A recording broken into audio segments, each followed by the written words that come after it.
Hi, Caroline. I'm Ezelle from the upcoming. It's really lovely to speak to you today. Thank you so much for having me. You're welcome. Congratulations on a fantastic series. I really, really enjoyed it. It's brilliant. So, if you could start by you're a newcomer into this series. Could you start by telling us a little bit about your role, your character, and kind of what drew you to the project? Yeah. Well, I think as you can see from Ep 1, she is a no nonsense, badass, bitch. She's a yeah, she's a queen pin. She's an international arms dealer, drug dealer, all of that. And she's now on the US soil running things. She is fiercely loyal to those she loves, and she doesn't suffer fools gladly. If she makes a threat, it's not idle. Be afraid, be very afraid. Men, women, anyone. She can, she has grown men quaking in their boots. So, I mean, when I got the script, Brett Mahoney wrote the hell out of that character, and it was instantly on the page. As you can see from the opening scene, she's goes to the auction house, and then she's in, chopping arms and stuff like that. So I instantly knew, like, oh my goodness. I was a bit taken aback, kind of clutched my pearls a bit, but then quickly got over that and was like, yeah, I'd love to play this role. Because, as a female, it's not often that you're gifted such a role where you can just, sorry to swear, but no fucks given at all. And typically as a woman, I, in my life, have been quite tiptoey and apologetic and eggshelly and all that stuff. And now I just get to be like aggressive, in your face, confrontational, all those things. So it's actually quite therapeutic. So that's what drew me to the role. Just like, wow, a true badass that I can Yeah. play. Yeah. So that was it, really. Amazing. I mean, obviously, it's quite a violent series too, and that really shows in your character. How did you kind of prepare for that? I mean, that must have been quite tricky. Honestly, it does take like a little bit of a toll when you do these violent scenes because, obviously it's acted, but the emotion, the venom, the rage has to be there in order to execute convincingly. So how I deal with that is I do this thing called floating. I don't know if you've heard of it. You go into No, no. a tank. Yeah, you go into a tank of Epsom salt and you float in water, and it saturates your body with magnesium, and it kind Mhm. of your brain, it relaxes you, it does all these amazing things. So I do flotation therapy. So if I've had an especially grueling scene, I will book a float and have a self-care day and just Yeah. like float in the magnesium, and it washes away all of the energies that you don't want lingering around. And yeah, I just take excellent care of myself, making sure I'm getting enough sleep, drinking water. All these things help in processing what you're doing, but also reminding myself how fun it is and how fortunate I am to be in this position. So reframing it so that I'm not like freaking myself out. And of course, in between, like, terrorizing people, I apologize to the actors that I'm doing it to. I'm so sorry in between them. I'm so sorry. Oh, but yeah, it's a fine dance to get the balance and to you know, keep clean, energetically speaking. Yeah, I can imagine. I mean, obviously, we've got Brett Mahoney taking over from Courtney Kemp, and this is the showrunner. Did you kind of work quite closely with him to bring your character to life? 'Cause she's quite original, Did you kind of have a say with building her character as well? Well, Brett, he kind of he wrote the hell out of that character, and it was all there on the page.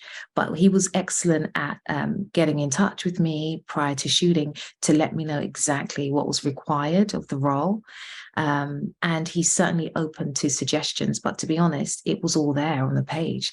And it was written so strongly that I understood exactly what needed to be done. So yeah, props to Brett and Courtney. It's just such a great team, to be honest. I love them so much, like a family. Yeah. Oh, Mhm. that's nice, isn't it? And what was it like working, obviously, with this amazing ensemble cast? And we've got Method Man, Mary J. Blige. I mean, these big presence names on this. Oh my goodness, it was and is incredible. And I didn't know what to expect. I didn't know because I'd never met any of them prior. And when I say the level of love and support and kindness, it's overwhelming. Like, I never expected that. And they are just such lovely people. They really did a good job of, because I always think anyone can act, this, all of us, acting, yeah, whatever. But to be a nice person as well, to be kind, have a good heart. That's what I really, really admire about them. And Mary J, I'm a massive fan, and Method Man. I love their music, always have, always will. And I got a bit starstruck when I met them both. I was a bit like, oh, hi, and they were very like understanding and kind. Oh, that's nice to hear.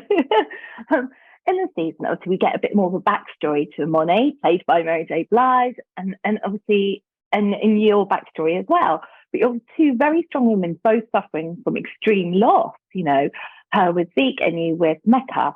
But you play it so differently, don't you? I mean, she's kind of rudderless and seeking revenge, but you're completely different. You've got a really clear-cut plan of what you want to do, what you want to set out to achieve, such different approaches by two very dominant and strong women in the series, right? Interesting to kind of see on screen. Yeah, that's true. Very different approaches. I think for her, it's, she wants revenge because she doesn't know who killed Mecca. And she's like, I'm not going to let, you take out my loved one without there being any consequences. And obviously that is the same as well with Monet, with Zeke, she loses him. But I think for her, it's the maternal stuff that's why she's handling the way she is. But for me, it's pure revenge, pure what is going on. I'm going to get to the bottom of this. I'm going to avenge his death. So that's, I think, what is fueling Noma's rage and desire for revenge, is just how unfair it all seems, Yeah. And what was it like filming in New York? I mean, were there any kind of challenges or standout moments from having that as a backdrop location for you? Well, to be honest with you, I initially, because Manhattan, obviously they've got the really tall buildings, and I like to see sky. If I can't see sky, I feel a bit disconnected. So when I first moved to New York, I was a bit like, oh my goodness, I don't know if I can handle the buildings, the closing in. But I got a place that doesn't have that situation. So I'm happy now. But the most challenging thing that ever happened, I think, so far, is that the scene, if you've seen episode 1, where she gets her ring back and she chops off the lady's arm, we shot that at 3 a.m. in Central Park. It was in February. It was absolutely freezing. Oh my God. Yeah. And that was one of my first scenes. So I was like in Central Park, freezing. We literally had a fireplace where we'd come and like defrost our fingers in between takes, So that was the most challenging situation I've had so far in terms of filming in New York. It's just the elements, how cold it was, and the time of the morning, and it required so much like action and strength and stillness, and I was like in between shivering. But yeah. God, really thrown into the deep end there. I mean, obviously, you've got Tarek, he's played by Michael Rainey Jr. He draws your character to New York when he gives the ring to Davis as a payment sold at auction. And then we see Tarek kind of make an attempt to step away from his life of crime. Then you come along, and there's a particular scene in the penthouse, and you challenge him and you draw him back in. And you're kind of responsible for changing his kind of entire path then again in the series, aren't you? Yeah, she does. She draws him back in. But I think, if you're in the crime world, then expect, once you're in there, one thing leads to another. So if you're going to mess around, you're going to be stuck, I think. So he should expect Tariq to be, drawn back into it, because he started something that's just going to, snowball. But I must say that I love Michael Rainey. He's such a little superstar. I mean, we'll be doing our scenes and everything, and he'll be reading off like scene after scene after scene, and then you'll hear like a piano playing, and you'll go in and it's Michael, like Mozart playing the piano beautifully. I know, right? Oh my God. Casually in between scenes, he's just so talented, as is the rest of the cast. I mean, Gianni and Toya and Alex and Woody and Lavelle, they're fantastic, and they really make it look easy. You come on and they're just doing it like, oh yeah, just another day at the office, and then you do yours and you're like, wow, these are really skilled and talented, brilliant actors, because the stuff we do is not as easy as they make it look, you know? I can imagine, definitely. And so we're sort of hearing some rumours about a Power spin-off with you, perhaps as a central character based in London, because there's so many more layers now to explore with you.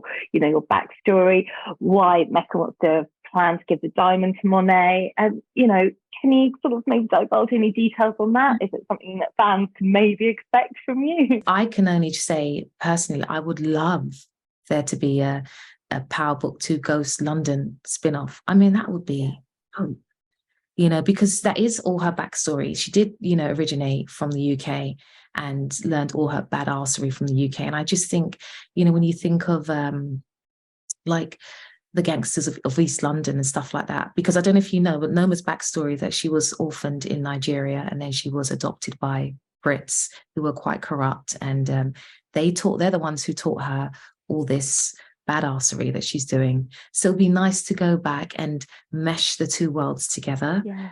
That would be amazing. I am hearing rumors of that, and I hope that they're not just rumors. I'd love that to be the case. That would be so dope.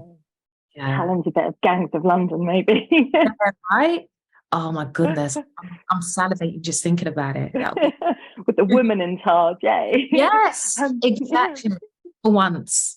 It's about time, I think. That woman's, it's the queen pin, Exactly. And I think you've taken all these kind of strong, confident roles in your career, right from Footballers' Wives up until to now, and you produce as well. Are there any particular roles that you'd like to, try your hand at that you haven't approached yet? Maybe kind of a period drama or something, anything that kind of appeals to you? Oh, wow.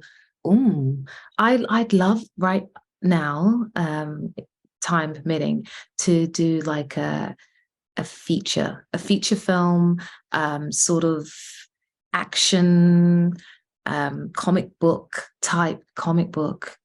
super villainy. Ooh, yeah, I'm getting excited just thinking about it. Yeah, comic book, superhero, stroke villain, boss. Always got to be a boss. Obviously. Yeah, I'd love to try a role like that. And even like I'm in New York now, and I'm watching loads of Broadway plays, and maybe even doing a play on Broadway or in the West End. That would be amazing. Oh my god. Really challenging, but that'd be fun. Yeah, it would be. And can you tell me, what do you think is the appeal of this series, Power Book? What do you think are some of the key themes, and what do you hope viewers will kind of take away from watching this series? Oh wow. So I think that there's something on the show for everyone. You've got family drama, you've got power dynamics, love interests, betrayal. I think because there's so many things going on, that there's something that everyone can take from it. And the show, it's got a big heart, and it's fast paced, it's cool, it's current, it's sexy. And I will say, like, this season, I don't advise anyone to miss an episode, because it is that fast paced. And if you miss an episode, you're going to go online and you're going to see all the spoilers. So everyone's got to stay on it. In the UK, I think it's on Lionsgate Plus.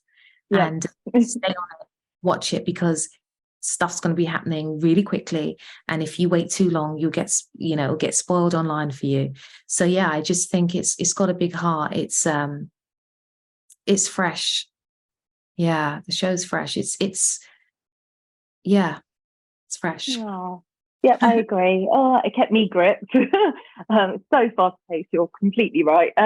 So thank you so much for speaking to me. It's been a real pleasure. Good luck with it all. Congratulations. And I can't wait to see what's next for you. Thank you so much. Great questions. I really enjoyed that. Oh, thank you so much. Lovely to meet you. Have a good rest of your evening today. Thank you very much. Cheers. Bye.